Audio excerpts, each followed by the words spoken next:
Students, आज हमारा second lecture है फंक्शन लिमिट्स का। आज के लेसन में हम सीखेंगे polynomial functions, linear functions, identity function, constant function, rational function, trigonometric function, inverse trigonometric function, exponential function, logarithmic function, hyperbolic function, inverse hyperbolic function, explicit function, implicit function, parametric function, even function और odd function. तो सबसे पहले types of function. Types of function में हमारे पास सबसे पहले है algebraic function, जिसमें आती है polynomial function. A function p of the form px equal to a(n)(xn) plus an-1 x की power n-1 plus an-2 x की power n-2 plus so on plus a2 x square plus a1 x plus a0। इस तरह की शक्ल में लिखी हुई जो भी एक्सप्रेशन होता है हम उसे पॉलिनोमियल कहते हैं। यहाँ पे ये जितने भी ये an-1, an-2 या a2 हैं, ये सब के सब कोफिशिएंट्स हैं और ये रियल नंबर्स हैं। और याद रखिएगा, highest power of any polynomial is called degree. किसी भी पॉलिनोमियल की जो हाईएस्ट पावर होती है उसे हम डिग्री बोलते हैं। Coefficient of highest power is called leading coefficient. Highest power जैसे कि हमारे पास इस पॉलिनोमियल में x की n है, इसका जो कोफिशिएंट है वो है an। तो हाईएस्ट पावर के साथ जो कोफिशिएंट आता है हम उसे लीडिंग कोफिशिएंट कहते हैं। एग्जाम्पल है, हमारे पास एक पॉलिनोमियल है p ऑफ x इक्वल है -5x की 4 प्लस 3x स्क्वायर प्लस 1। तो इसमें हाईएस्ट पावर आपके पास 4 है, तो इसका मतलब इसकी हाईएस्ट पावर 4 है तो डिग्री इसकी 4 होगी। इसी तरह से x की पावर 4 के साथ जो कोफिशिएंट है वो -5 है, तो -5 आपका लीडिंग कोफिशिएंट कहलाएगा। आगे है लीनियर फंक्शन। लीनियर फंक्शन में है if the degree of a polynomial function is 1 then it is called a linear function. यानी कि अगर किसी पॉलिनोमियल की हाईएस्ट पावर 1 आ जाए तो हम उसे लीनियर फंक्शन कहते हैं। f of x equal to ax plus b is standard form of linear function. यहाँ पे a और b कोई रियल नंबर्स हैं। Example, f of x equal to 3x। अब यहाँ पे ये हमारे पास एक लीनियर फंक्शन है, यहाँ पे जो कांस्टेंट है वो हमारे पास 0 है और a की वैल्यू 3 है। Since it is a polynomial function of degree 1 so it is called a linear function. Identity function. Identity function में हमारे पास है अ फंक्शन i से हम इसको शो करते हैं of x equal to x for all x belongs to real numbers is called identity function because input and output will remain same. Example है हमारे पास i of x equal to x, put x is equal to 5। आपने 5 put किया तो आपके पास answer भी 5 आ गया। ठीक हो गया जी। आगे है constant function. A function in the form c of x equal to a where a is any fixed real number is called constant function. यानी कि a की वैल्यू फिक्स होगी तो हम इसको एक कांस्टेंट फंक्शन कहेंगे। एग्जाम्पल है c of x equal to 5। अब यहाँ पे ये कांस्टेंट है, आपके पास वेरिएबल x नहीं आया, इसका मतलब ये कांस्टेंट फंक्शन है। For every input there is a same output which is 5। अगर हम x की जगह पे 2 पुट करते हैं तब भी आपके पास आंसर 5 आएगा, 4 पुट करेंगे तब भी आपके पास 5 आएगा। आगे है हमारे पास rational function. Rational function in the form of px over qx where px and qx are the polynomials and q of x is not equal to 0 is called rational function। मिसाल के तौर पे r of x इक्वल है 3x cube minus 1 over x square plus 5x plus 6। Transcendental function में सबसे पहले हमारे पास है trigonometric function. y is equal to sine of x। हम ट्रिग्नोमेट्रिक फंक्शन पहले भी काफी दफा पढ़ चुके हैं, ये वही है। y is equal to sine of x sine function है, इसकी डोमेन रियल नंबर्स और रेंज होती है -1 से 1 तक। y is equal to cos x, इसकी डोमेन होती है set of real numbers, range -1 से बड़ी और 1 से छोटी, यानी कि -1 से 1 तक। y is equal to 10x, इसकी डोमेन होती है तमाम रियल नंबर्स, लेकिन 90 के ऑड मल्टीपल्स इसकी डोमेन नहीं होते, क्योंकि 90 पे 10 आपको इन्फिनिटी आंसर देता है, और रेंज आपके पास इसकी तमाम रियल नंबर्स। आगे है y is equal to cot x, cot x की डोमेन तमाम नंबर होते हैं, लेकिन सिर्फ पाई के मल्टीपल नहीं होते, और रेंज इसकी रियल नंबर होती है। आगे है secant x, डोमेन इसकी तमाम रियल नंबर्स होते हैं मास y 90 के मल्टीपल्स के, और वो कौन से मल्टीपल्स? Odd multiples. रेंज इसकी y से बड़ी या -1 से छोटी होती है। कोसेकेंट x, डोमेन तमाम नंबर होते हैं मास y पाई के मल्टीपल के, और रेंज इसकी 1 से बड़ी और -1 से छोटी होती है। Inverse trigonometric function y is equal to sine inverse x, यहाँ पे y जो है वो -π/2 से π/2 और x जो है वो -1 से 1 होता है। ये हमारे पास इसकी रेंज है और ये हमारे पास इसकी डोमेन है। y is equal to cos inverse x, 0 less than equal to y less than equal to pi आपके पास इसकी रेंज है, -1 less than x less than 1 इसकी डोमेन है।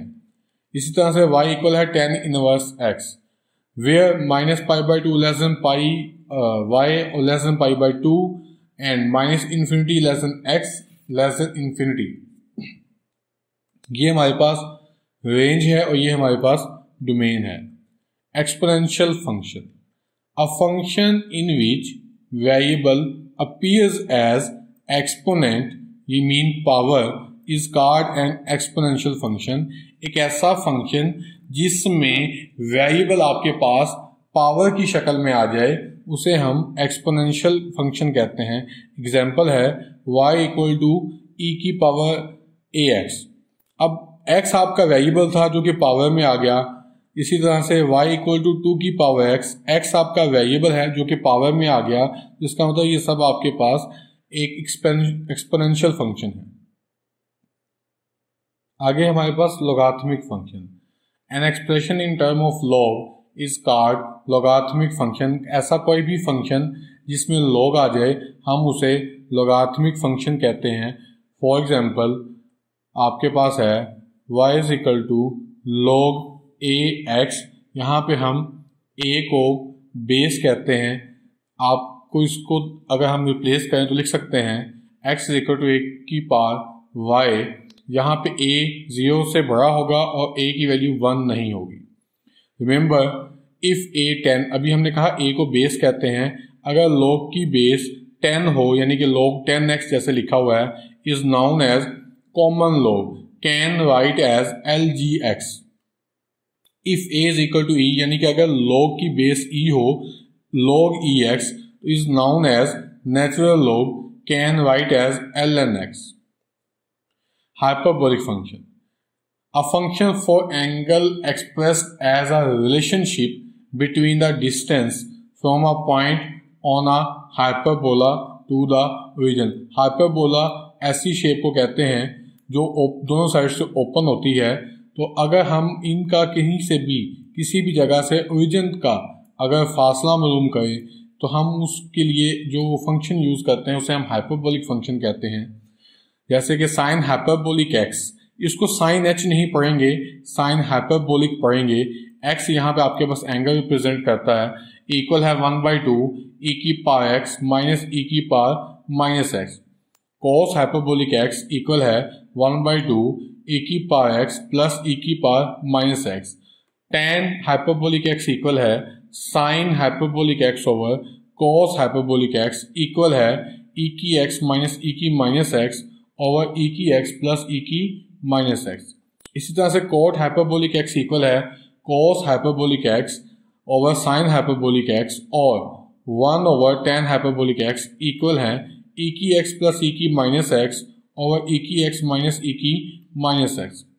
सेकेंड हाइपरबोलिक एक्स इक्वल है 1 over cos hyperbolic x equal है 2 over e⁻x plus e⁻x। तो second hyperbolic x equal है 2 ओवर e⁻x माइनस e⁻x। इसको भी हम 1 ओवर साइन हाइपरबोलिक एक्स लिख सकते हैं। ठीक हो गया जी।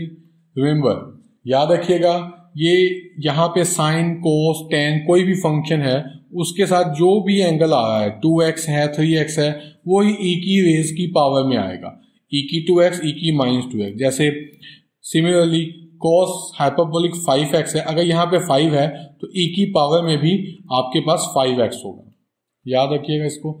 Inverse hyperbolic functions, sine hyperbolic inverse x equal होता है log of x plus x के प्लस 1 का square root for all x। cos hyperbolic inverse x equal होता है log of x plus x के -1 होल का square root x greater than equal to 1। tan hyperbolic x equal होता है 1/2 log of 1 plus x over 1 minus x mod x less than 1। cot hyperbolic inverse x equal होता है 1/2 log of x plus 1 over x minus 1 mod of x less than 1। Second hyperbolic inverse x equal है log of 1 over x plus 1 minus x square का square root over x, 0 less than x less than equal to 1।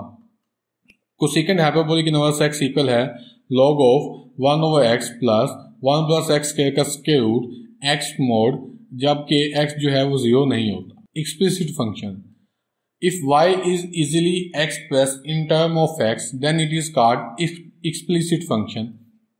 Example है y equal to x square plus 2x minus 1। आसान लफ्जों में कहें तो explicit function ऐसे function को कहते हैं जिसमें हम y और x को इक्वेशन की दोनों साइड पे अलग अलग करके लिख सकें। Implicit function, if x and y are mixed and cannot be expressed y in term of x then it is called implicit function। यानी कि आसान लफ्जों में कहें तो इम्प्लिसिट फंक्शन एक ऐसे फंक्शन को कहते हैं जिसमें हम y और x को इक्वेशन की दोनों साइड पे अलग अलग नहीं कर सकते। जैसे कि इस मिसाल में आप जितनी मर्जी कोशिश कर लें x और y अलग अलग नहीं होंगे। आगे है parametric function, if a curve is described by expressing both x and y as a function of third variable is called parametric function.